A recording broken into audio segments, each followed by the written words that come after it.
शर्मिष्ठा की गिरफ्तारी ममता बनर्जी का पाकिस्तानी प्रेम नजर आता है। शर्मिष्ठा की गिरफ्तारी करने के लिए पश्चिम बंगाल की पुलिस गुरुग्राम तक आ जाती है, यानी कि 1500 किलोमीटर दूर चलकर। लेकिन संदेश खाली के मुख्य आरोपी शाहजहां को गिरफ्तार करने के लिए 55 दिन लग जाते। जो कंगना रानौत और पवन कल्याण शर्मिष्ठा के समर्थन में आकर ट्वीट तो कर देते हैं, लेकिन बीजेपी के नेता विजय शाह, देवड़ा और साथी रणवीर पठानिया के बयानों पर मुंह चुप करके बैठ जाते हैं। तो क्या सच में ये धार्मिक भावनाओं के आहत होना और देश के खिलाफ बोलने वालों के खिलाफ की लड़ाई है, या बात सिर्फ राजनीतिक समीकरण, अंकगणित और रेखा गणित पर आकर रुकी है? नमस्कार, मैं आपके साथ के राणा, न्यूज संवाद देख रहे हैं। अगर बात धार्मिक भावनाओं के आहत होने की होती तो फिर शर्मिष्ठा पनोली के जो वकील हैं उन्हें कौन होना चाहिए था, या फिर किस धर्म से होना चाहिए था? यह सवाल बड़ा है, उस पर बात करेंगे। लेकिन उससे पहले सवाल यह है कि आखिर क्या सच में पश्चिम बंगाल की पुलिस न्याय, संविधान और लोकतंत्र के तहत यह गिरफ्तारी की गई? एक बात और एकदम से स्पष्ट कर दे कि शर्मिष्ठा पनोली ने जो कहा उसका समर्थन हम बिल्कुल नहीं करते। उसको जो भी सजा मिलनी है वो कानून के तहत मिलनी चाहिए। उसने जो भी कुछ गलत बोला है उसको लेकर। लेकिन सवाल फिर इसी के बाद से शुरू होता है कि अगर शर्मिष्ठा पनोली की गिरफ्तारी उसके विवादित बयान को लेकर और धार्मिक भावनाओं के आहत होने को लेकर होती है, तो फिर उन लोगों की गिरफ्तारी कब होगी जिन्होंने शर्मिष्ठा का सर तन से जुदा होने की धमकियां दी, उसका रेप और गैंगरेप करने की धमकियां दी? क्या उन लोगों को ऐसे ही खुला छोड़ दिया जाएगा? और फिर सवाल यह भी कि आखिर टीएमसी और पश्चिम बंगाल की पुलिस अगर इतनी ही न्याय संगत है तो फिर उन लोगों पर आज तक क्यों नहीं कार्रवाई की गई जिन टीएमसी के नेताओं ने, विधायकों ने, सांसदों ने दूसरे धर्म को लेकर गलत बयानबाजी और विवादित बयान दिए? एक एक करके पहले तो वो लिस्ट देखिए जो टीएमसी के नेताओं ने विवादित बयान हिंदू धर्म को लेकर।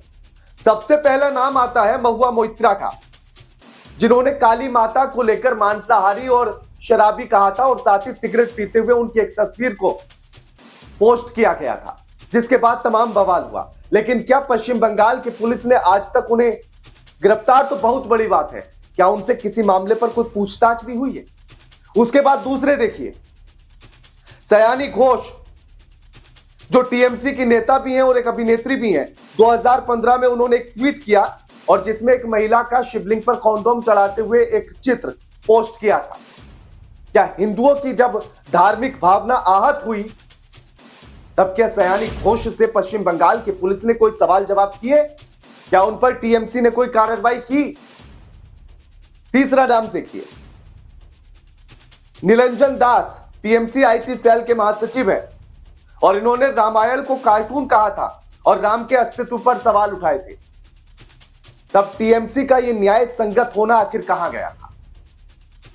एक और देखिए, रामेंदु सिन्हा, जिन्होंने मार्च 2024 में अयोध्या के राम मंदिर को अपवित्र जगह बताया था और कहा था कि हिंदू वहां जाकर पूजा ना करें, वो अपवित्र स्थान है। तो क्या टीएमसी की न्याय संगत वाली नीति उस समय पर कहीं गुम हो गई थी? एक और देखिए, टीएमसी के ही विधायक हुमायूं, जिन्होंने 2024 में लोकसभा चुनाव के समय पर कहा था कि हिंदुओं को गंगा में बहा देंगे, क्या उनके इस बयान को लेकर टीएमसी ने अपना न्याय संगत वाली नीति को अपनाया या उस समय पर फिर से भूल गई थी? और यह बात तो टीएमसी की हुई।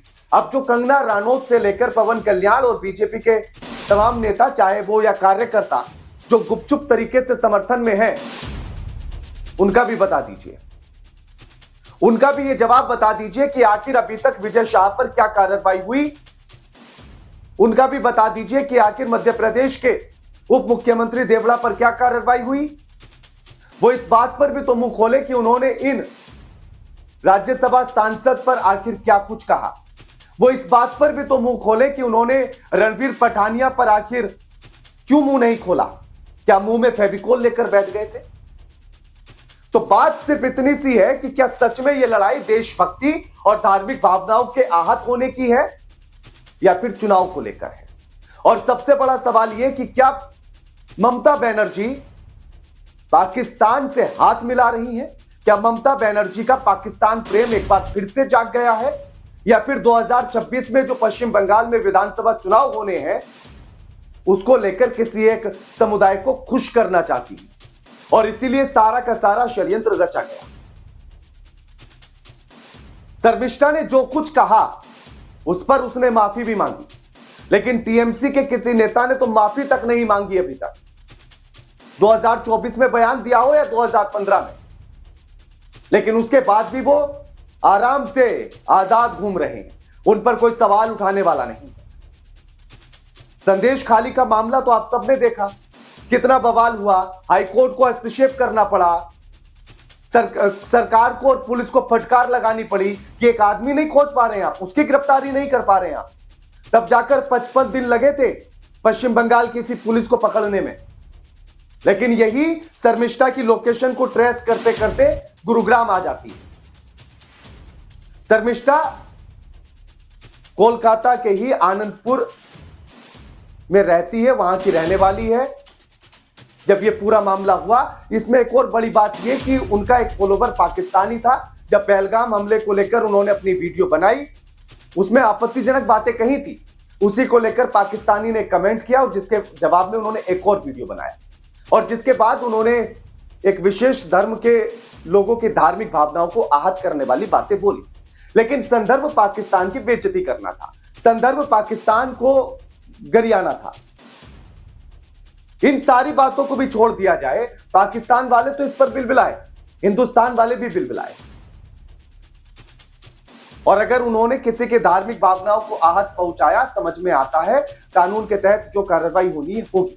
लेकिन उससे बड़ा सवाल यह है कि क्या आपको पता है कि शर्मिष्ठा के वकील कौन है? शर्मिष्ठा के वकील का नाम है मोहम्मद शमीमुद्दीन।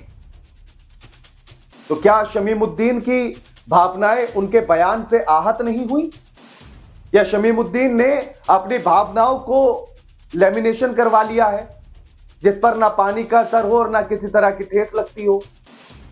जैसे वाटरप्रूफ होता है उस तरह से शायद ये ठेस प्रूफ हो, इस पर कोई असर ही ना पड़ता हो। बात सिर्फ इतनी सी है कि मामला किसी की धार्मिक भावनाओं के आहत होने का है या नहीं है, यह अलग विषय है। लेकिन हां, वोट बैंक की राजनीति का जरूर है।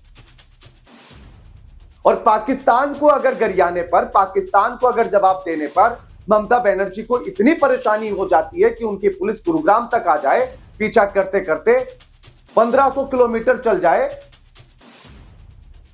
क्योंकि वोट बैंक का रास्ता नापना था या पाकिस्तान को खुश करना था, यह आप तय कीजिए, आपके विवेक पर छोड़ दीजिए।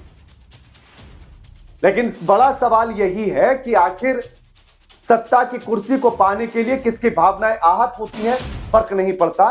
संविधान कहां है पता नहीं, लोकतंत्र का क्या होगा पता नहीं, लेकिन इतना जरूर इन नेताओं को पता होता है कि बस राजनीतिक समीकरण वोट बैंक को लेकर सटीक बैठे, उसके रेखा गणित से लेकर अंक गणित तक के समीकरण सिद्ध हो जाए, सत्ता की कुर्सी मिलनी।